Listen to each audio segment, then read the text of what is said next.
agradecer a Papai do Céu, a espiritualidade boa e amiga, por mais esta oportunidade de estarmos todos aqui hoje, reunidos, para mais um aprendizado, que a palestra que o Júnior vai proferir hoje possa nos dar mais ensinamentos, conhecimentos, para nossa melhora íntima, moral, que possamos levar todo o ensinamento de hoje para casa, para refletirmos e procurar sempre fazer as nossas mudanças. Que aqueles que não puderam estar aqui hoje, que também possam receber essas boas energias, essas vibrações e possam também ter o entendimento do que vai ser nos passado hoje. E assim damos iniciado a primeira parte dos nossos trabalhos de hoje. Que assim seja.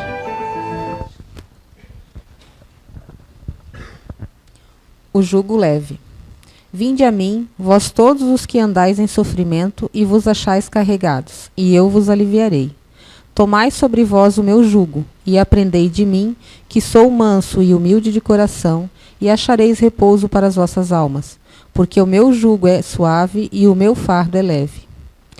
Todos os sofrimentos, misérias, decepções, dores físicas, perdas de entes queridos encontram sua consolação na fé no futuro, na confiança na justiça de Deus que o Cristo veio ensinar aos homens. Porém, para aquele que não espera nada após essa vida, ou simplesmente duvida, as aflições pesam muito mais e nenhuma esperança vem suavizar sua amargura. Eis o que fez Jesus dizer: Vinde a mim, vós todos os que andais em sofrimento e vos achais carregados, e eu vos aliviarei. Entretanto, Jesus coloca uma condição à sua assistência e à sua felicidade que promete aos aflitos. Essa condição está na lei que ele ensina. Seu jugo é a obediência a essa lei. Mas esse jugo é suave e essa lei é leve, uma vez que impõe por dever o amor e a caridade. Obrigado. Boa noite a todos. O tema de hoje, apesar de não estar aqui escrito, é criações mentais. Vou deixar escrito aqui para a gente lembrar sempre do que estamos falando.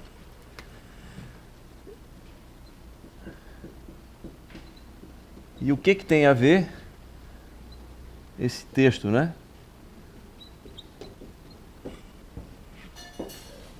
Que a Graça acabou de ler. Quando Jesus fala que vinde a mim todos que estáis aflitos e eu vos aliviarei, porque o meu jugo é leve. Mais ou menos isso a frase, né? Mas já vamos chegar lá. Eu até estava assistindo uma palestra da doutora Anete Guimarães, que vai palestrar no sábado no Hotel Rimemblau e no domingo aqui. E ela faz uma explicação fisiológica do cérebro a respeito disso. E eu vou encaixar aqui também para a gente compreender melhor essas coisas. Bom, a espiritualidade, através de diversos artigos, de diversos livros, diversas informações que nos chegam, nos mostra que a Terra é viva, ela é pulsante, ela não para de evoluir, não para de trocar energia. Todos nós aqui, que vivemos aqui encarnados e desencarnados, aqui no orbe terrestre, interagimos uns com os outros através do que nós emanamos. E nós emanamos energia, nós somos fontes, cada um de nós somos fonte geradora de energia. O Albert Einstein já dizia que todos nós temos um campo de influência. Veja, um cientista. O Espiritismo nos diz que nós temos também a nossa psicosfera. Nós emanamos energia através do nosso pensamento, ou a partir do nosso pensamento, para onde quer que seja, para onde quer que se queira emanar. Embora a gente muitas vezes não conheça como funciona esse mecanismo, não se dê conta disso, a gente nem pensa nisso, literalmente, mas o fato é que nós influenciamos a atmosfera ou a psicosfera terrestre o tempo todo. O detalhe é o seguinte: Vamos lá. Isso que eu vou dizer aqui, a física também comprova. Então, o Espiritismo fala, a física, a neurociência, depois mais restrita à questão neurológica, mas enfim, uma série de ciências falam isso que eu vou dizer aqui agora. Vamos imaginar que isso aqui seja, então, o planeta Terra. Quando nós emanamos energia através do nosso pensamento e, por consequência, através dos nossos sentimentos e emoções, nós acabamos por incluir ou adicionar a essa psicosfera terrestre pensamentos de alta ou de baixa vibração. As ondas energéticas, as ondas sonoras, por exemplo, elas podem ser medidas pela sua amplitude, pela sua frequência, pela sua modulação. Vamos falar aqui somente de frequência, para ficar mais simples. Frequência é o número de ciclos que uma onda faz por segundo, certo? Então, quanto mais elevado é o meu pensamento, maior é a frequência dele. Quanto maior é a frequência dele, maior é o alcance. Ou seja, significa dizer, a grosso modo, que na medida em que nós temos pensamentos de alta frequência, esses pensamentos de alta frequência se acumulam ou se aglutinam, isso a física também mostra, que energias de mesma frequência tendem a se aglutinar, ao passo em que energias de frequências opostas se repelem. Então, quanto maior são essas frequências, mais longe elas alcançam, vamos dizer assim. Uma rádio que emite ondas de altíssima frequência alcança distâncias mais longas. Apenas para fazer um comparativo, né? E o contrário também é verdadeiro. Quando eu emito pensamentos de ordem vibracional baixa, né, como ódio, rancor, vingança, ressentimentos e tudo, eu consigo alcançar uma distância muito pequena, ou seja, eu fico muito próximo aqui do globo terrestre.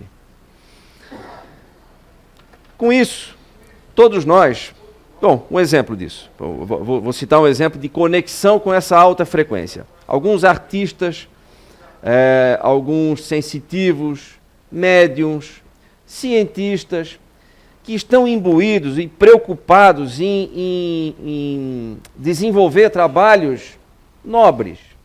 Um artista preocupado com a beleza, preocupado em levar a emoção boa para as pessoas, né? Em criar um ambiente agradável para as pessoas. Um cientista que se preocupa em desenvolver uma vacina, por exemplo, importante, né? Os médiuns responsáveis que também se preocupam com comunicações perfeitas, né, com espíritos de alta ordem, todos esses acabam por acessar, todos nós aqui na verdade, quando temos um objetivo nobre na vida, quando nós pensamos de uma maneira nobre, que vá levar benefício a um número grande de pessoas, quando nós agimos desinteressadamente, nós estamos nos conectando com essa faixa de energia mais distante aqui, mais sutil, de alta vibração. No caso dos artistas e dos cientistas, dos pesquisadores, é comum a gente encontrar muitas vezes, inclusive, pesquisadores que vivem em locais totalmente distantes no planeta, né? Um norueguês com um brasileiro, por exemplo, mas que se dedicam, se debruçam em cima de um assunto e é um objetivo realmente nobre e acabam por tirar conclusões muito parecidas muitas vezes. Nós encontramos até frases que são quase idênticas em vários trabalhos, não só científicos, mas também de ordem artística, enfim. Por quê? Porque beberam da mesma fonte. Essa fonte aqui que eu estou falando, né?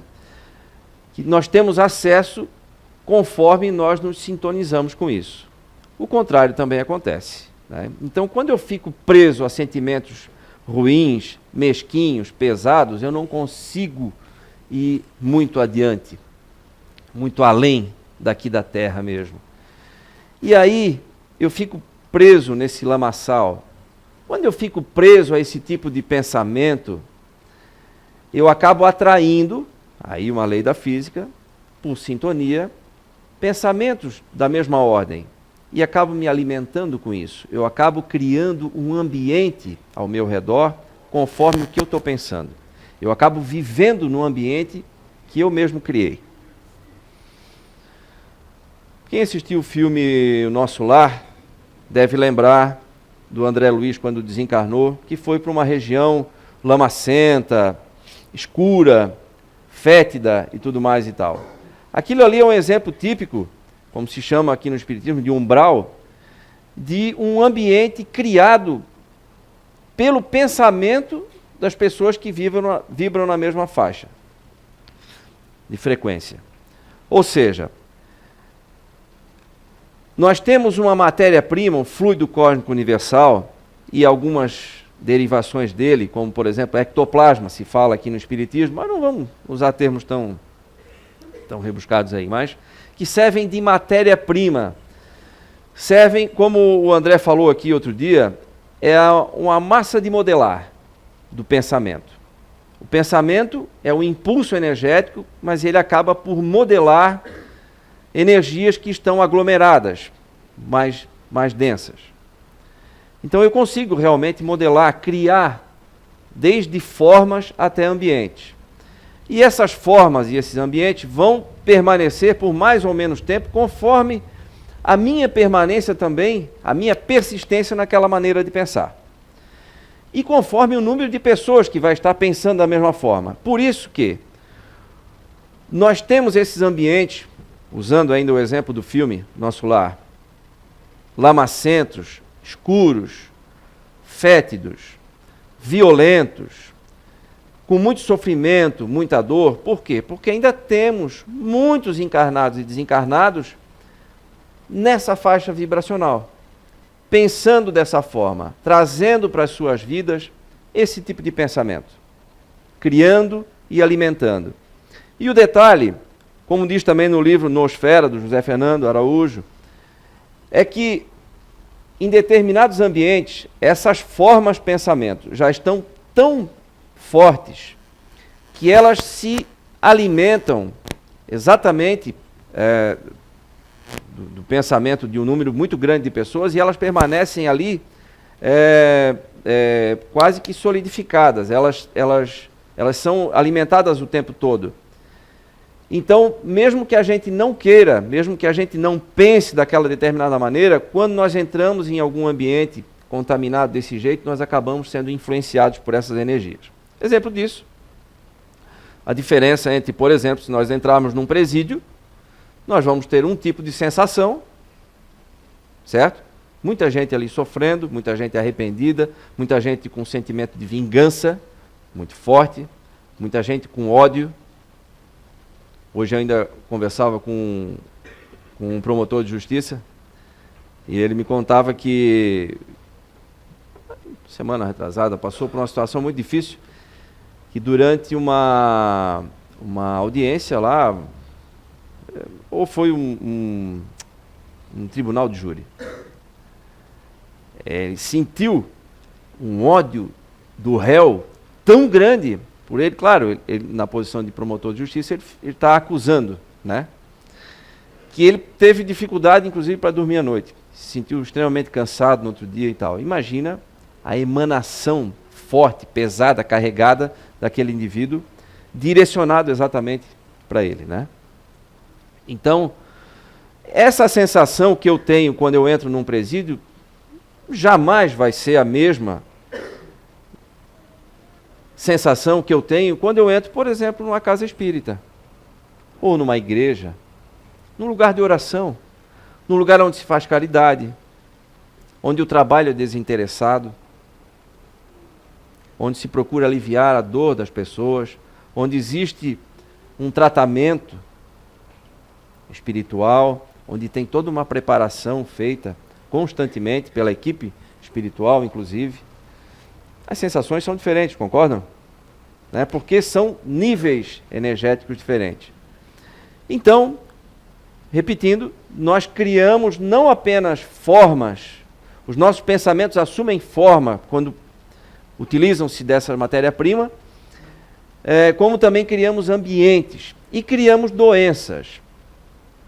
Tem diversos artigos aí espíritas também que falam nas larvas espirituais, nas bactérias espirituais, né? Falam nos ataques que eles podem fazer no nosso corpo quando nós abrimos a guarda, quando nós permanecemos numa viciação por muito tempo, ou quando nós permanecemos com sentimentos baixos por muito tempo, nós começamos a criar doenças infecciosas do ponto de vista do perispírito. Isso quem nos relata são os desencarnados que nos dão. André Luiz, por exemplo, no livro... não lembro agora, mas ele fala em detalhes como funciona isso, como são feitos esses ataques, né, no fígado de quem é alcoólatra, no sistema, no aparelho reprodutivo de quem tem impulsos sexuais irrefreados, e assim sucessivamente, no aparelho digestivo de quem não tem controle sobre o alimento. Então nós criamos verdadeiras infecções no perispírito a partir da nossa invigilância, vamos dizer assim, da nossa falta de cuidado com o pensar.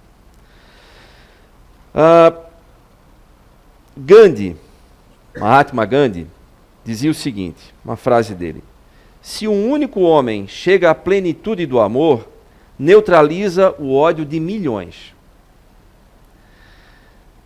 Ele quer dizer, né, e diz com isso, que o amor, né, o sentimento mais sublime que nós podemos ter, ele supera qualquer outro tipo de pensamento e de sentimento. Vários artigos, vários escritores também, e vários pacifistas aí da história nos falam isso. O budismo nos fala isso, né, que o amor ilumina, e o amor supera uma multidão de pecados. Não é assim que diz na igreja? Por quê? Porque os pensamentos de alta vibração, eles sempre vão se sobrepor e anular os pensamentos de baixa vibração. Mas é importante que a gente permita que isso aconteça. Eventualmente a gente tem pensamentos, olha só como é, né? Eventualmente, ao longo do dia, a gente tem pensamentos elevados, né? Na maioria das vezes a gente tem, o quê? Sentimentos de raiva, a gente está com pressa, né? A gente não espera, impaciência, aí quer se vingar porque alguém feriu, enfim. Na maior parte do tempo, isso não sou eu que estou dizendo, basta olhar o estado em que a Terra está, né? Um estado ainda sofredor. Estamos nos recuperando, é verdade, mas nós ainda passamos por muito sofrimento. Aqui ainda é um hospital e um presídio também. Mas também a prova de que o amor supera uma multidão de pecados, como queiram, a prova de que isso que o Gandhi falou, que se um único homem chega à plenitude do amor, neutraliza o ódio de milhões, é que nós temos aqui na Terra um pequeno número de espíritos encarnados aqui, extremamente evoluídos. Nós não sabemos exatamente quem são os de agora, mas sabemos quem foi, quem já passou por aqui, né? Temos aí, primeiro, né, Jesus, mas temos aí mais próximos à nossa época, Chico Xavier, Madre Teresa de Calcutá, Irmã Lúcia, Irmã Dulce, quem mais? Divaldo, João Paulo II, né? Nós temos aí, para ver como é raro esse tipo de como são raras essas pessoas, é que elas têm um número tão pequeno, estão num número tão pequeno aqui, que a gente consegue destacar no meio dessa multidão. Porém, dá para ver como nós estamos evoluindo, que uma pessoa dessa somente consegue influenciar milhões positivamente. Através do exemplo, através do sentimento, através do amor verdadeiro. Então elas nos mostram que o amor verdadeiro é o caminho para que a gente elimine as nossas dores. E aí é que eu queria fazer um link com essa palestra que eu falei da doutora Anete Guimarães. Ela, numa certa feita, ela foi desafiada por um colega de faculdade de medicina, se eu não me engano, a provar que exatamente essa frase do jugo leve, vinde a mim os que estão sobrecarregados, que eu vos aliviarei. E aí, um colega desafiou, dizendo que, olha, prove que essa frase é verdadeira e eu mudo o meu conceito, senão eu acho tudo bobagem, não acredito em Deus, não acredito em Jesus e não acredito que alguém que faça medicina realmente se entregue à ciência possa acreditar nisso. Né? Foi um desafio forte assim. E aí ela conta, é interessante vocês assistirem essa palestra, mas eu vou apenas no detalhe da dor. E aí ficou pensando e tal, e várias pessoas, nossa, como é que nós vamos provar, e tal, até que um belo dia ela assistindo uma aula sobre dor, sobre analgésicos, na verdade. E o professor disse, olha, eu não tenho como falar sobre analgésicos com vocês sem antes ensinar como é que funciona a dor. Então, a dor é um sinal, é um alarme de que algo está ameaçando a vida. Não é um sinal de doença. Né? É um alarme, é um aviso do corpo dizendo, olha, tem alguma célula morrendo, ou prestes a morrer, preste atenção. A dor é tão importante que, se nós não tivéssemos a dor, nós morreríamos por qualquer coisa, certo? Uma simples lesão na perna, eu não vou sentir dor, eu continuo caminhando, até que ela se torne uma lesão tão grande que eu não tenho mais como recuperar. Saiu, inclusive, e ela fala nessa palestra, uma reportagem na TV, eu não sei se foi no Fantástico ou não, sobre pessoas que têm a síndrome da falta de dor, mas que nem chegam à idade adulta, morrem crianças, porque não tem dor. Imagina, uma simples dor de ouvido significa que eu estou com alguma infecção. Se eu não sentir nada, isso vai se tornar uma lesão tão séria, tão grave, que eu simplesmente não tenho mais como recuperar. E assim, a gente pode citar aqui vários exemplos. E um outro detalhe que o professor também falou para os alunos na ocasião foi o seguinte: nem todo mundo sente a dor do mesmo jeito. Né? Eu posso pôr a mão aqui numa chapa quente, tiro rapidamente e tudo bem. Alguma outra pessoa pode botar na mesma chapa quente o mesmo tempo e fazer um escândalo. Né? Ficar chorando aqui meia hora. Certo? Por quê? Porque são exageradas? Algumas pessoas são exageradas, será? Será? O que vocês acham? É exagero? É manha? Não é. A explicação é a seguinte, vou tentar lembrar disso aqui. Existe uma determinada região do cérebro que eles chamam de... Vou tentar lembrar aqui, olhando na minha colinha. Deixa eu ver. Sistema analgésico central. O sistema analgésico central é uma região do cérebro que produz encefalinas e endorfinas. São substâncias que elas retiram a dor de que forma? Na nossa medula nós temos um portal da dor, portal de controle, que é chamado. O que é esse portal? Conforme esse portal está mais ou menos aberto, nós sentimos mais ou menos dor. Então, e esse portal se abre ou se fecha conforme o sistema analgésico central produz as encefalinas e as endorfinas. Certo? Ok. Ele dividiu, para que a gente possa compreender, o cérebro em duas partes: arqueocórtex e neocórtex. Neocórtex já devem ter ouvido falar, né? São termos, para mim é bastante complicado, mas é importante a gente entender esse raciocínio. Até nós chegarmos, antes de chegarmos na nossa forma física de hoje, nós tínhamos um cérebro primitivo, mas que foi evoluindo ao longo do tempo. E nós só passamos a ter o cérebro conforme é hoje, assim que nós nos tornamos Homo sapiens. E nesse momento, nós ganhamos uma outra camada do cérebro chamada de neocórtex, novo. Arqueologia, velho.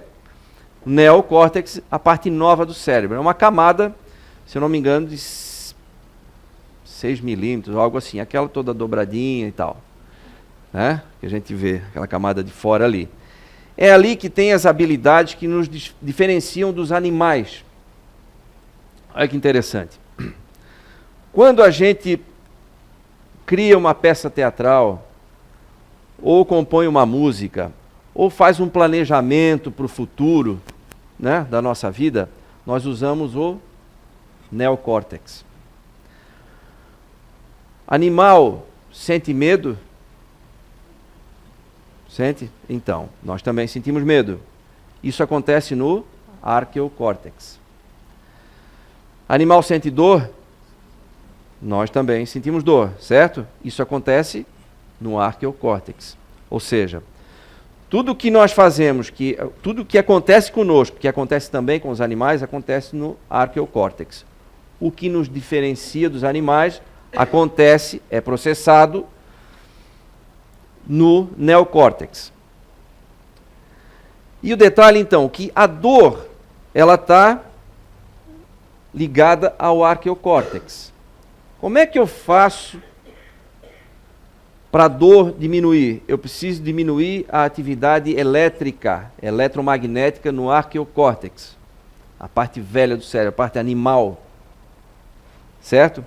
Como é que eu faço isso? Quando eu diminuo essa atividade elétrica, no arqueocórtex, eu fecho aquele portão de controle.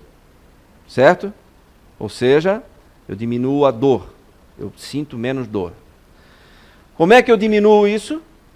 A atividade da minha parte animal do cérebro, cada vez me distanciando mais disso, sendo mais diferente do animal, ou seja, elevando o meu pensamento. Pensando cada vez mais diferente do animal. Solidariedade. O que mais? O que mais que a gente é diferente do animal aí? Como? Coração, caridade. Isso. Como? Honestidade. Aí. Exatamente. Lealdade. Então, com esse tipo de pensamento e de sentimento, por conseguinte, eu acabo me distanciando dos animais. Quando eu me distancio da minha parte animal, eu sinto menos dor. Essa era a explicação neurológica para essa frase de Jesus. Vinde a mim os aflitos, porque eu vos aliviarei. O que é vinde a mim? Eleve os seus pensamentos. Saiam do animal, se aproximem de Deus. E aí a dor vai sumindo. Isso é fisiológico. Isso não é fé, não é crendice. Isso é uma explicação científica. Olha só, como as coisas se entrelaçam na verdade. Lógico, né, gente? Isso é até óbvio, né? O nosso corpo, ele é um instrumento importantíssimo para o nosso espírito e os dois interagem o tempo todo, né? Então, hoje a ciência já consegue perceber isso, embora alguns ramos não admitam a existência do espírito, mas já admitem e conseguem medir que nós somos fonte geradora de energia. E ela se expande para um espaço que ainda não conseguiram detectar qual é a distância, mas o Espiritismo nos fala que chega ao infinito. Albert Einstein fala que toda matéria tem um poder de influência que pode chegar ao infinito. Olha de quanto tempo atrás. mais uma dessas mentes brilhantes e evoluídas que também trabalharam em prol da humanidade com objetivos nobres, que com certeza acabou também aditivando essa faixa vibracional aqui de alta frequência, que é, na verdade, uma grande biblioteca do mundo. Talvez seja uma grande fonte de informação, talvez não. Pelo que nos dizem aqui as literaturas e os diversos escritores encarnados e desencarnados, é uma grande fonte de informação para a nossa humanidade. Então, desde a questão fisiológica até a questão de fé, de atitude mental, de atitude espiritual, nós percebemos que nós precisamos estar com os nossos pensamentos elevados, sempre. E todos nós podemos fazer isso. A diferença é que uns fazem durante mais tempo do que outros, mas todo mundo consegue fazer. Através da oração, através da conexão com Deus, claro que a gente estando num ambiente propício, isso facilita muito, né? Mas todos nós conseguimos fazer, e é importante que a gente tente fazer isso e exercite cada vez mais. Porque também o nosso cérebro tem uma coisa que o nosso perispírito e o pensamento têm, que chama-se plasticidade. Plasticidade é a capacidade de um corpo de se modelar, ou de ser modelado, e não voltar mais à forma anterior. Plasticidade é isso. Um corpo, quando submetido a uma tensão, ele se deforma e permanece daquele jeito. Então, o nosso cérebro tem plasticidade, nós conseguimos modificá-lo através de criações de novas sinapses, novos caminhos neurais. Uma curiosidade também do cérebro, quando nós nascemos, nós temos mais ou menos 500 gramas, nosso peso do cérebro, e na fase adulta 1,5 kg. A quantidade de neurônios é praticamente igual. O que é que muda? Muda o número de sinapses que nós vamos criando, caminhos novos que nós vamos criando ao longo das nossas experiências. Então, isso mostra também que nós precisamos de exercício, precisamos criar novos caminhos, aprender coisas novas. E quando a gente aprende algo, isso realmente ficou assimilado por nós, isso já não passa a não ser mais somente do nosso cérebro, e passa a ser uma propriedade eterna nossa, do espírito. Quer uma prova disso? Nunca viram uma criança que aos 4 anos de idade senta-se à frente de um piano e é capaz de tocar uma música extremamente complexa, sendo que ela nunca aprendeu a tocar nessa encarnação? Todo mundo já viu isso, né? Ah, são prodígios e tal. Não, são crianças que trazem as suas habilidades desenvolvidas de outras encarnações. E onde é que está isso? Ficou no cérebro? Não. Do cérebro acabou passando para o seu espírito e perispírito de forma permanente. Então, as habilidades que a gente desenvolve aqui, através dos pensamentos, com cuidado, os pensamentos corretos, através de novos aprendizados, elas vão ser levadas sim por nós, por toda a eternidade. Então é importante que a gente aproveite isso, e aproveite essa ferramenta que está aqui.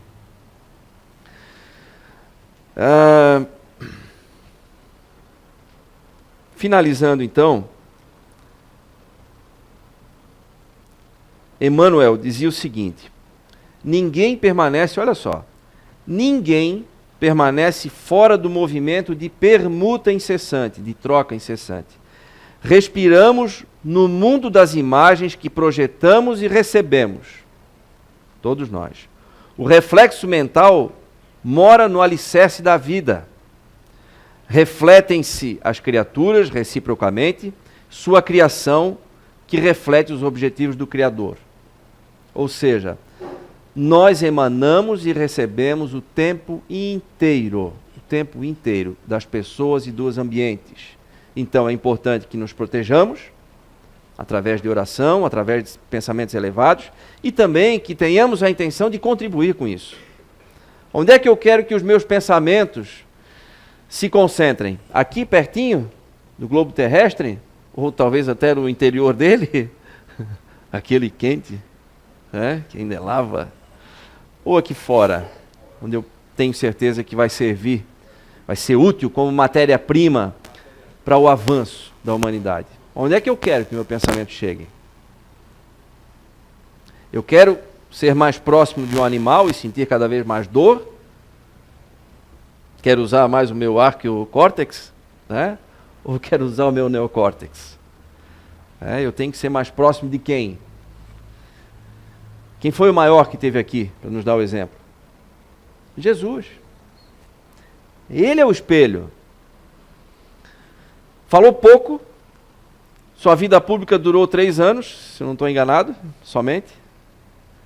Foram 7 sermões e algumas 40 e poucas parábolas que ele fez. Muito pouco. E a gente fala disso até hoje. Os exemplos estão aí e a gente está seguindo cada vez mais, ou estamos procurando seguir cada vez mais os exemplos que ele deixou. Por quê? Porque ele foi realmente o nosso grande mentor, o grande engenheiro, o grande arquiteto disso tudo, né? Então isso é uma questão de escolha. O que nós queremos para a nossa vida, o que nós queremos nos vestir de quê? Falando de pensamento, de formas de pensamento, de criações mentais, nós queremos contribuir com o quê? O que eu dou para o ambiente onde eu vou estar, onde eu entro, e onde eu quero viver. Que tipo de ambiente eu criei na minha mente? Ok? Então, é importante a gente ter cuidado com isso. Eu vou citar aqui, vou botar um vídeo aqui, rápido. É um exemplo de criações mentais. Aqui. Porém, com uma boa dose de bom humor, né? Mas, vocês vão ver, muitos já vão conhecer o vídeo ali. Mas, como a gente cria realmente os ambientes em que a gente quer, né? Quer, entre aspas, vamos dizer assim, a gente se condiciona muitas vezes a pensar de uma maneira e acaba criando um ambiente que não são tão agradáveis assim.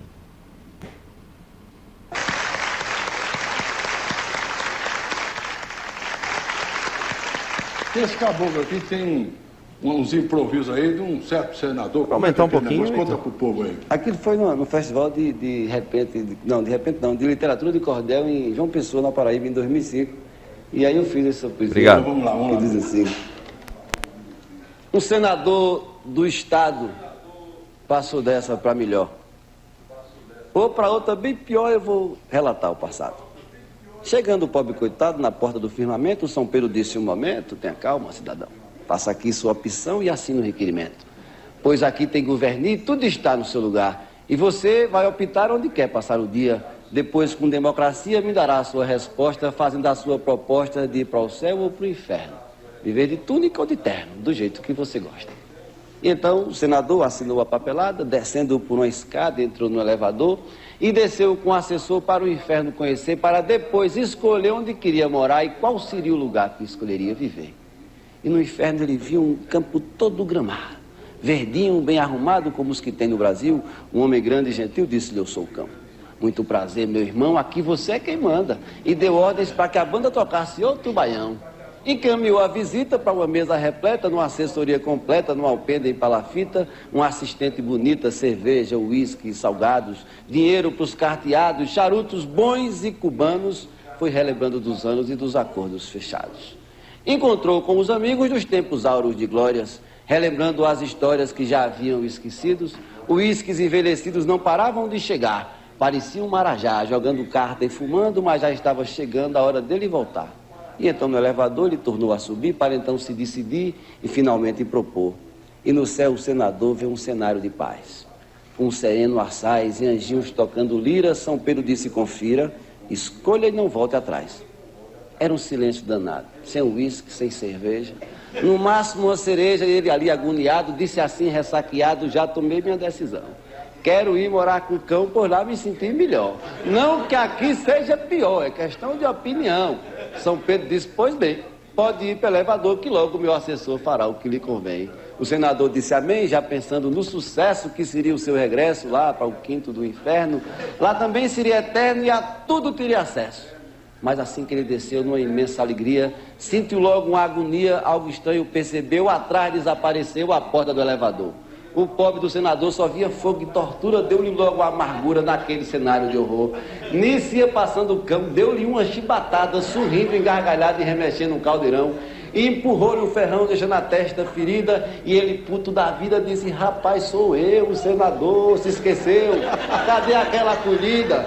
Eu peguei o bonde errado, o cabo se atrapalhou e para cá me mandou, deve ter se enganado. Meu lugar é no gramado, jogando carta e fumando. Eu não estou lhe cobrando, você que ofereceu. O uísque se esqueceu, só posso estar delirando. E o diabo a sorrir disse: seja bem-vindo. Mas o que estás me pedindo eu não vou poder cumprir. Quando estivestes aqui naquela ocasião, não era outra coisa não, também não me leva mal. Foi campanha eleitoral e eu ganhei a eleição.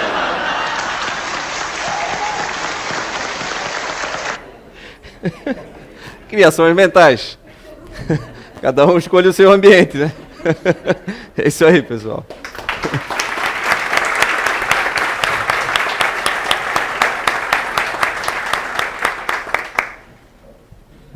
Isso aí, muito boa, né? Pra gente rir um pouquinho. A gente pediu, nós temos uma criança aqui que faz tratamento com nós nas segundas-feiras, que ela está com câncer. Então, ela já está uns quase 2 anos em tratamento, vai para Curitiba. Os gastos são bastante, porque, né, acaba, né, atingindo os pais, que às vezes tem que acabar largando o trabalho para poder auxiliar. Então, a gente está pedindo encarecidamente a cada um de vocês que puder contribuir, que a gente possa pensar quem tem filhos, quem não tem, mas tem sobrinho, tem irmão, que com certeza a gente faria, né, o que fosse possível para ajudar, né, nessa fase. Então, assim, ó, o nome da criança é Guilherme Styling, a conta é na Caixa, agência 0411, conta 0024 1174, dígito 8. Poupança, operação 13, está no nome do pai dele, Eduardo Stein. Então, a gente pede, né, para quem puder contribuir, a Caixa é um banco legal para trabalhar, porque pode ser feito pela lotérica, às vezes a gente vai lá pagar uma continha, lembrar, acho que qualquer contribuição vai ser bem-vinda. Nós também vamos disponibilizar a nossa famosa vaquinha ali atrás, porque, às vezes, agora vocês vão ouvir direto, né, nossos pedidos de ajuda. Então, assim, eu não tenho tempo de ir lá no banco, de transferir, de coisa. Quiser deixar a contribuição ali, os pais podem retirar aqui, a gente deposita. Vocês veem o que é melhor, mas o que cada um puder ajudar, com certeza vai fazer uma grande diferença, tá? Porque nós temos a nossa trabalhadora Suelen, que eu não sei se vocês lembram, que ela também teve câncer, ela teve leucemia, e foi com a grande ajuda de todos vocês aqui que ela conseguiu o tratamento, ficou vários meses em Curitiba, se tratou, e ela e toda a sua família tiveram todo o auxílio, né? Então, que possamos contribuir com esse nosso irmãozinho. Lembrando sempre, né, que o que a mão direita faz, a esquerda não precisa saber, e que possamos fazer de coração o que a gente queria que fizessem por nós, se um dia nós precisar. Então, agora vamos fechar os olhos, relaxar e ouvir a oração que o Júnior irá fazer. Amado Mestre Jesus, muito obrigado pela oportunidade da reflexão. Dai-nos força para colocarmos em prática as nossas novas decisões. Que possamos nos aproximar cada vez mais de Ti em pensamento, em sentimento e em ações, para que sejamos cada vez melhores. Muito obrigado, que assim seja.